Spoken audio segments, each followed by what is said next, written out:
శ్రీ వెంకటేశ్వర స్వామి కొలువైన తిరుపతి క్షేత్రంలో అడుగడుగునా భక్తిభావం పెంపొందించాలన్న సంకల్పంతో స్థానిక భజన మండలి కళాకారులు శ్రీవారికి ఎంతో ఇష్టమైన ప్రతి శనివారం రోజున నగర సంకీర్తన చేస్తున్నారు. 100 మందికి పైగా భజన మండలి కళాకారులు ప్రతి శనివారం ఉదయం 5 గంటలకు సాంప్రదాయ వస్త్రాలతో నుదుటిపైన గోవింద నామాలతో స్థానిక గోవిందరాజస్వామి ఆలయం వద్దకు చేరుకుంటున్నారు. అక్కడి నుంచి మేళ తాళాలు మంగళ వాయిద్యాల నడుమ తిరువీధులలో నగర సంకీర్తన చేస్తూ నగరంలో ఆధ్యాత్మిక శోభను తీసుకొస్తున్నారు. వీరి భక్తిభావానికి అటు భక్తులు ఇటు స్థానికులు సంతోషం వ్యక్తం చేస్తున్నారు. స్వచ్ఛందంగా నగర సంకీర్తనలో పాల్గొని పరవశించిపోతున్నారు. ఈ కార్యక్రమంలో నగర సంకీర్తన మండలి సభ్యులు గుండాల గోపీనాథ్, వాసుదేవరెడ్డి, రాజశేఖర రెడ్డి, మేకల గంగయ్య, కొండే జంగారెడ్డి, మున్నాదరెడ్డి, భాస్కరాచారి, మురళి, తొండమనాటి సుబ్రహ్మణ్యం, అన్నూరు మునిరత్నం, మధు, పద్మావతి, సిద్దమ్మ, అరుణ, జయమ్మ, పార్వతి, మునీందర్ రెడ్డి, కోటి మునికృష్ణారెడ్డి, మల్లారపు మణికంఠ, వాసు, అత్తూరు నాగేశ్వరరెడ్డి, బాబు, కల్పన, యశస్విని, విగ్రహాల కళ్యాణి, పార్వతి తదితరులు పాల్గొన్నారు.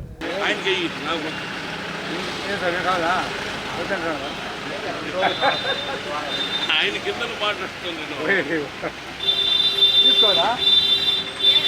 కోటెక్కదండాను గణనాడుడా ఇటు పాద నమస్తే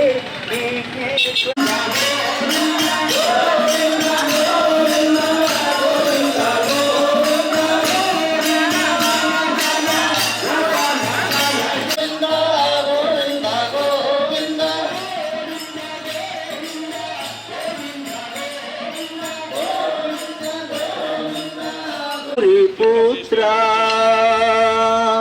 ఓ ఘననాథ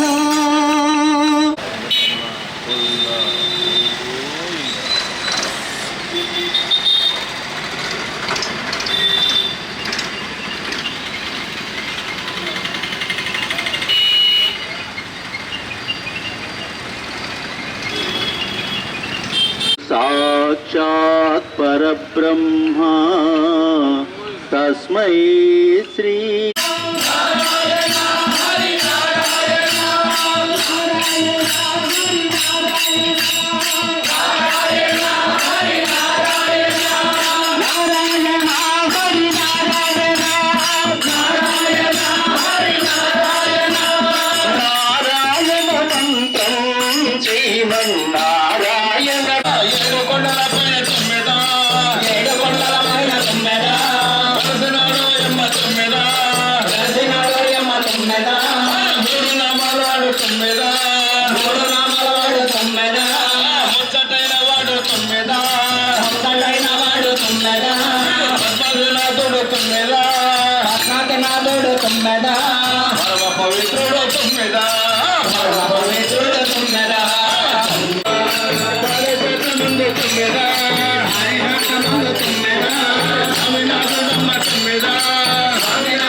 రాసులు కోరాము సప్తగిరీశ గోవింద సాధువల్లిక గోవింద పద్మరమణ గోవింద వేయి రూపాల వెంకన్న వేయి నామాల వెంకన్న వేయి నామాల వెంకన్న వేయి రూపాల గోవింద శరణం శరణం గోవింద స్వామి శరణం గోవింద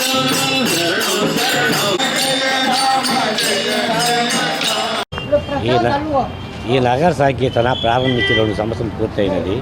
ఈ నగర సంకీర్తన చేయడం వలన మన ఆరోగ్యానికి ఆ మనసుకి చాలా ఉల్లాసంగా ఆనందంగా నగర సంకీర్తన చేయడం వలన మనకి భక్తి పుణ్యం లభించింది. నగర సంకీర్తన చేయడం వలన మనకి తోటి వారు తాళములు తప్పలు చేయడం వలన చెవులకు ఇంపుగాను ఆనందకరంగా ఉంటుంది. కావున అందరూ ఈ బాగా నగర సంకీర్తన పాల్గొని జయప్రద చేయవలసిందిగా కోరుకుంటున్నాం. ఓం నమో వెంకటేశాయ. ఈరోజు పరమ పవిత్రమైనటువంటి దినం. శనివారాల్లో అతి ముఖ్యమైనది 4వ శనివారం. చాలా శ్రేష్టమైనది. ఈరోజు భజన మాత్రం మహా అద్భుతంగా వచ్చింది. ఈరోజు అంతా ఇంత కాదు. ఇది ఈరోజు పాల్గొన్న భక్తులందరికీ స్వామి ఆశీర్వాదం బ్రహ్మాండంగా ఇచ్చినాడు. ప్రతి ఒక్కరూ ప్రతి వారం ఇదే విధంగా పాల్గొని అందరూ స్వామి అనుగ్రహం పొందాలని కోరుకుంటున్నాను. నమో వెంకటేశాయ. సంకీర్తన చాలా ఇంట్రెస్ట్గా ఉంది. ఇంకా కొంతమంది చేరి ఈ నగర సంకీర్తనను అభివృద్ధి చేసి స్వామి కీర్తనలు పాడి స్వామికి ఆనందాన్ని కలిగిస్తే భగవంతుడు మనకు ఎల్లప్పుడూ ఆ వైకుంఠవాసుడు మనకు ఎప్పుడు మన అండ నుండి మనకు నీడగా ఉండి మనకు అన్ని విధాల సహాయ సహకారాలు అందిస్తాడు. మనలో భక్తి మార్గంలో దించుతాడు, ముక్తికి మార్గాన్ని చూపిస్తాడు అని నా కోరిక. ఇంక